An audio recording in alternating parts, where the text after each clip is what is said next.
Hey, oui, je sais, je suis faible, j'ai craqué. Ce livre était sur ma liste du Père Noël, mais voilà, je ne pouvais pas m'empêcher d'aller prendre ce livre parce que franchement, c'était quelque chose que j'attendais. Je voulais l'avoir entre mes mains parce qu'on n'a pas l'impression, mais il est immense. Voilà, quand je dis il est immense, à comparer d'un livre de coloriage mystère normal, voilà ce que ça donne. Donc vous avez vu, on a quasiment, allez, on a 6 centimètres de plus en largeur et on a 10 centimètres de plus en hauteur. Et je me suis dit que finalement c'était peut-être un format comme les Bodoni, donc comme celui-ci, mais non, c'est encore plus grand, vous voyez. Alors on verra peut-être pas trop là à l'écran, parce que là j'ai mon trépied qui est juste là, et du coup je ne peux pas filmer plus grand. Mais là, même à Bodoni, ça fait 3,5 de plus, et ouais, 3,5 de plus en haut et en bas, enfin en haut et sur les côtés. Donc vous voyez, ce livre est vraiment immense. Alors je me le suis pris parce que je ne pouvais pas attendre que les petits lutins du Père Noël me l'offre. Voilà, j'avais trop envie de colorier dedans et je le vois passer beaucoup sur TikTok et du coup, je me suis dit que ça serait bien de vous faire une petite présentation. Alors je sais qu'il y a des camarades sur YouTube qui l'ont fait, donc des grands, des grands YouTubeurs qui l'ont fait, mais voilà, moi je voulais vraiment vous montrer. Donc déjà, vous voyez comme c'est ici, on a une petite reliure comme ceci et par-dessus on a la couverture en carton comme ça. Alors, ça reprend en fait les grands classiques. Donc, au niveau des solutions, je vais vous les montrer après, mais déjà, je voudrais vous montrer comme c'est. En fait, on n'a pas deux doubles pages. Sur une seule page, on a une double page. Comme ça nous permet de colorier entièrement et de ne pas avoir cette pliure qui nous gêne sur nos colos. Donc, ici, on a un coloriage très, très difficile, puisque vous voyez toutes les colonnes qu'on a et tout ici, les codes couleurs correspondants. Alors comme c'est que recto et qu'au verso, il n'y a rien, on va pouvoir utiliser aussi des feutres à alcool, mais attention de bien protéger votre colo ici. On a des coloriages un petit peu plus simples, donc ici c'est la couverture, je vais vous montrer.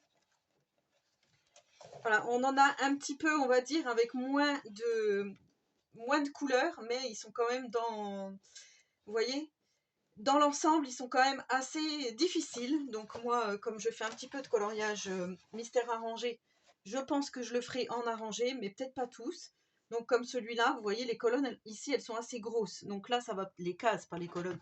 Elles sont assez grosses, donc peut-être que je vais pouvoir quand même faire ceci bien comme il faut. Et je vais donc vous montrer les solutions. Après, je vais choisir un colo, je vais l'attaquer, parce que là, franchement, je le trouve magnifique. Donc vous voyez, elles sont immenses les solutions. Franchement, vous voyez, elles prennent carrément deux sur une page ici. Donc très colorées, enfin super jolies. Ouais, moi je trouve vraiment qu'elles sont très très belles. Alors pour moi, ça ne me dérange pas qu'il y ait des doublons, étant donné que je n'ai pas les coloriages mystères en question. Donc comme ça, pour moi, ce sont carrément des illustrations inédites, puisque je n'ai pas les autres coloriages mystères correspondants. Mon préféré, celui-là, il est vraiment trop joli, des 101 dalmatiens. Celui de la couverture aussi, il est très très beau.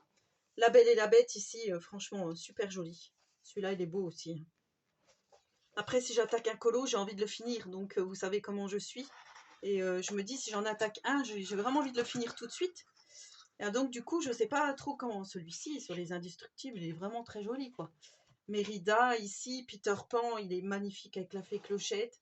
Celui-ci, donc on le voit beaucoup passer dans le tome en question, mais voilà, moi je trouve franchement qu'ils sont super beaux, super beaux. Celui-ci, Aladdin, est trop beau.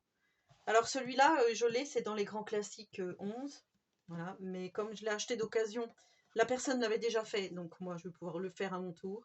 Ici, voilà, Mérida et Elinor, c'est vraiment très joli. Donc il y a, je ne sais même plus combien il y a d'illustrations, je crois qu'il y en a une cinquantaine, c'est ça? On va vite regarder. Il y en a 40, voilà. Il y a 40 illustrations. Mais on en a pour notre argent, on va dire, parce que franchement, voilà, quand vous aurez fait tout ça au feutre acrylique, tous les petits détails ici, ça revient un petit peu à la maison Madrigal, hein, ou comme ici, tous les petits carreaux. Oh, celui-là, il est magnifique. Franchement, magnifique. Enfin voilà, moi celui-là pareil, je l'adore. Et je me dis peut-être, voilà, comme là on est en hiver, peut-être attaqué par celui-là. Je ne sais pas, mais oh, celui-là aussi, il est très joli. Celui-ci aussi. En fait, je les aime tous. Franchement, il n'y a pas un que je n'aime pas. Ici, Bernard et Bianca, ça me rappelle vraiment mon enfance. C'est de mon époque. Voilà. Donc, ouais, peut-être celui-là que j'aime moins parce qu'il n'y a pas de personnage. Vous savez que moi, j'adore les personnages. Mais, ouais, franchement, Asile Gusto aussi, on l'a dans un autre livre. De Ratatouille. Celui-ci, il est très complet aussi. Je trouve vraiment très joli. Donc ça, pareil, c'est une illustration qui a déjà été vue et revue, mais voilà, celui-là est très joli aussi. Donc je pense que je vais m'éclater. Maintenant, je ne sais pas du tout par quoi je vais commencer. Donc vous voyez, il vient tout juste de sortir le 3 décembre. À l'heure où je filme cette vidéo, nous sommes le 4 décembre. Vous voyez, je n'ai vraiment pas attendu. Hein. Voilà, j'ai vraiment pas attendu. Je voulais vraiment profiter au maximum de ce livre. Tant pis pour le Père Noël, on verra ce qui m'apportera à la place. Mais voilà, je n'ai plus de papier pour le couvrir, donc je ne peux pas le couvrir.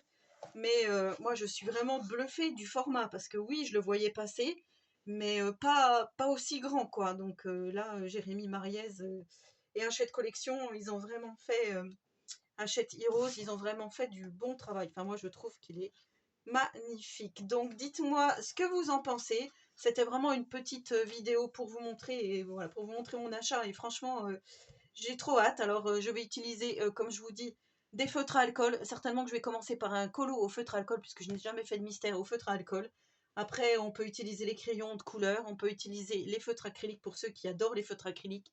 Rajouter des feutres acryliques pailletés, rajouter des gels pens. Enfin, vraiment, on peut s'éclater avec le coloriage mystère. Il n'y a pas de règles à suivre. Alors moi qui disais encore il y a quelques mois, je ne ferai jamais de coloriage mystère, finalement je me retrouve avec plein de livres de coloriage mystère et vous voyez que c'est quelque chose quand même que j'aime beaucoup. Alors par contre, moi j'aime bien mettre ma petite touche personnelle, hein, comme vous avez l'habitude de le voir. Donc on se retrouvera prochainement pour un colo dedans. Je ne sais pas si je filmerai, dites-moi en commentaire si ça vous plairait que je filme, que je vous explique peut-être en même temps aussi comment je procède. Mais c'est sûr que ça sera au feutre à alcool, sûr. Allez, sur ce, je vous souhaite à tous et à toutes une très bonne journée créative et je vous souhaite de bons colos et je vous dis à bientôt pour une prochaine vidéo. Bye!